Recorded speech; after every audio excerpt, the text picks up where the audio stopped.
Moby Dick Chapter 18. His Mark. As we were walking down the end of the wharf towards the ship, Queequeg carrying his harpoon, Captain Peleg in his gruff voice loudly hailed us from his wigwam, saying he had not suspected my friend was a cannibal, and furthermore announcing that he let no cannibals on board that craft, unless they previously produced their papers. "What do you mean by that, Captain Peleg?" said I, now jumping on the bulwarks, and leaving my comrades standing on the wharf. "I mean," he replied, "he must show his papers." "Yes," said Captain Bildad in his hollow voice, sticking his head from behind Peleg's, out of the wigwam. "He must show that he's converted. Son of darkness," he added, turning to Queequeg, "art thou at present in communion with any Christian church?" "Why," said I, "he's a member of the First Congregational Church. Here be it said, that many tattooed savages sailing in Nantucket ships at last come to be converted into the churches." "First Congregational Church," cried Bildad. "What, that worships in Deacon Deuteronomy Coleman's meeting house?" And so saying, taking out his spectacles, he rubbed them with his great yellow bandana handkerchief, and putting them on very carefully, came out of the wigwam, and leaning stiffly over the bulwarks, took a good long look at Queequeg. "How long hath he been a member?" he then said, turning to me. "Not very long, I rather guess, young man." "No," said Peleg. "And he hasn't been baptized right either, or it would have washed some of that devil's blue off his face." "Do tell now," cried Bildad. "Is this Philistin a regular member of Deacon Deuteronomy's meeting? I never saw him going there, and I pass it every Lord's Day." "I don't know anything about Deacon Deuteronomy or his meeting," said I. "All I know is that Queequeg here is a born member of the First Congregational Church. He is a deacon himself, Queequeg is." "Young man," said Bildad sternly, "thou art skylarking with me. Explain thyself, thou young Hittite. What church dost thee mean? Answer me." Finding myself thus hard pushed, I replied, "I mean, sir, the same ancient Catholic church to which you and I, and Captain Peleg there, and Queequeg here, and all of us, and every mother's son and soul of us belong. The great and everlasting first congregation of this whole worshipping world. We all belong to that, only some of us cherish some queer crotchets no ways touching the grand belief, in that we all join hands." "Splice, thou meanst splice hands," cried Peleg, drawing nearer. "Young man, you'd better ship for a missionary instead of a foremast hand. I never heard a better sermon. Deacon Deuteronomy, why Father Mapple himself couldn't beat it, and he's reckoned something. Come aboard, come aboard. Never mind about the papers. I say, tell Quahog there. What's that you call him? Tell Quahog to step along. By the great anchor, what a harpoon he's got there. Looks like good stuff that. And he handles it about right. I say, Quahog, or whatever your name is, did you ever stand in the head of a whaleboat? Did you ever strike a fish?" Without saying a word, Queequeg, in his wild sort of way, jumped upon the bulwarks, from thence into the bows of one of the whaleboats hanging to the side, and then bracing his left knee and poising his harpoon, cried out in some such way as this: "Capine, you see him small drop tar on water deer? You see him? Well, s'pose him one whale eye, well, den."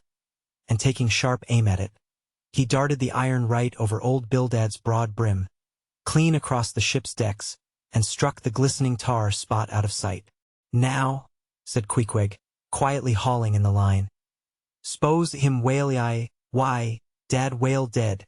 "Quick, Bildad," said Peleg, his partner, who, aghast at the close vicinity of the flying harpoon, had retreated towards the cabin gangway. "Quick, I say, you Bildad, and get the ship's papers. We must have Quahog in one of our boats. Look ye, Quahog, we'll give ye the 90th lay, and that's more than ever was given a harpooneer yet out of Nantucket." So down we went into the cabin, and to my great joy Queequeg was soon enrolled among the same ship's company to which I myself belonged. When all preliminaries were over and Peleg had got everything ready for signing, he turned to me and said, "I guess Quahog there don't know how to write, does he?" I say, "Quahog, blast ye, dost thou sign thy name or make thy mark?" But at this question Queequeg, who had twice or thrice before taken part in similar ceremonies, looked no ways abashed, but taking the offered pen, copied upon the paper in the proper place, an exact counterpart of a queer round figure which was tattooed upon his arm. So that through Captain Peleg's obstinate mistake touching his appellative, it stood something like this: Quahog, his ex-mark. Meanwhile Captain Bildad sat earnestly and steadfastly eyeing Queequeg, and at last rising solemnly and fumbling in the huge pockets of his broad-skirted drab coat, took out a bundle of tracts, and selecting one entitled The Latter Day Coming, or No Time to Lose, placed it in Queequeg's hands, and then grasping them and the book with both his, looked earnestly into his eyes and said, "Son of darkness, I must do my duty by thee. I am part owner of this ship, and feel concerned for the souls of all its crew. If thou still clingest to thy pagan ways, which I sadly fear, I beseech thee, remain not for I a Belial bondsman. Spurn the idle bell, and the hideous dragon. Turn from the wrath to come. Mind thine eye, I say, oh, goodness gracious!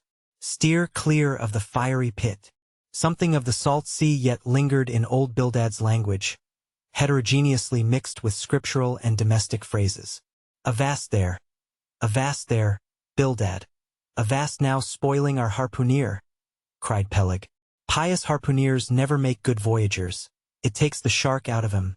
No harpooneer is worth a straw who ain't pretty sharkish. There was young Nat Swain, once the bravest boat-header out of all Nantucket and the Vineyard. He joined the meeting and never came to good.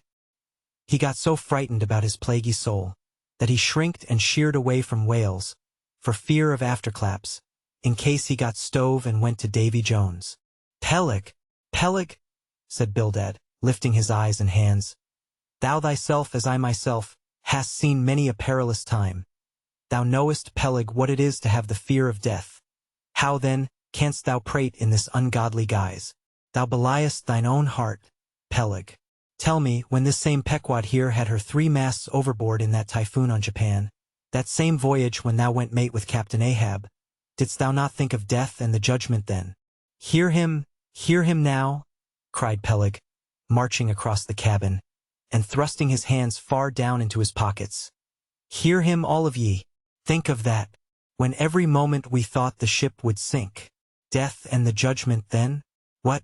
With all 3 masts making such an everlasting thundering against the side, and every sea breaking over us, fore and aft. Think of death and the judgment then? No time to think about death then. Life was what Captain Ahab and I was thinking of, and how to save all hands, how to rig jurymasts, how to get into the nearest port. That was what I was thinking of. Bildad said no more, but buttoning up his coat, stalked on deck, where we followed him. There he stood, very quietly overlooking some sailmakers who were mending a topsail in the waist. Now and then he stooped to pick up a patch, or save an end of tarred twine, which otherwise might have been wasted.